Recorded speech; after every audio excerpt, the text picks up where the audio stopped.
Many men did not have fathers, or else their fathers were absent, or their fathers were harsh. And this is why God sent his only Son into the world. And Malachi 4 is the very end of the Old Testament, those closing verses of the Old Testament in our English Bibles. This is the promise. It says, and he, speaking of God, shall turn the heart of the fathers to the children, and the heart of the children to the fathers, lest I come and strike the earth with a curse. And in Luke 1, verse 17, when the angel says that John the Baptist is coming, he actually quotes this and says, he's going to do it now. Right? He quotes it. That's in Luke 1:17. He says, just like the prophet foretold, he's coming to turn the hearts of fathers to children. He's coming to prepare the way of the Lord. Generational dysfunction and animosity are great burdens.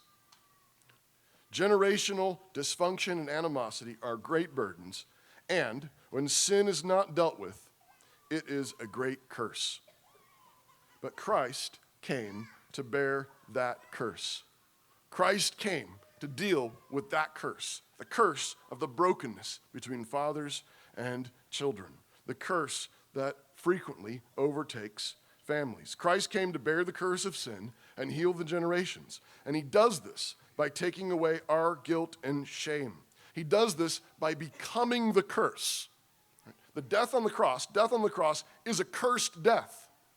And that's because families are cursed. Going all the way back to Adam, sin that's not dealt with clings to people like a great curse. And it frequently is passed down generation to generation.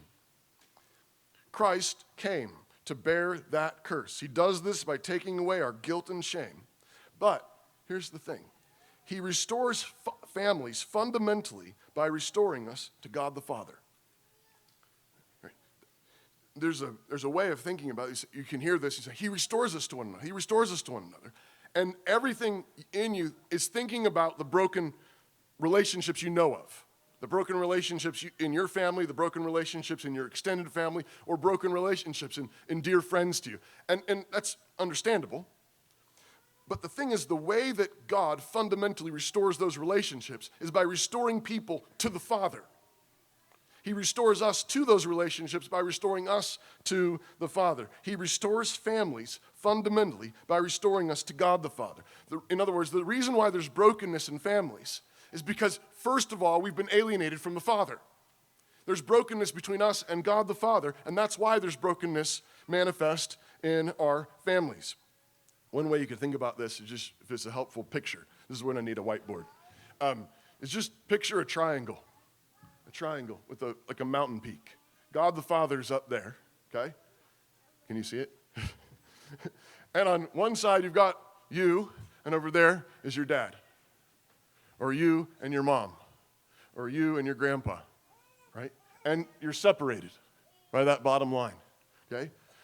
The way to get closer is to get closer to the Father, right? The lines converge. Everything converges in the Father, right?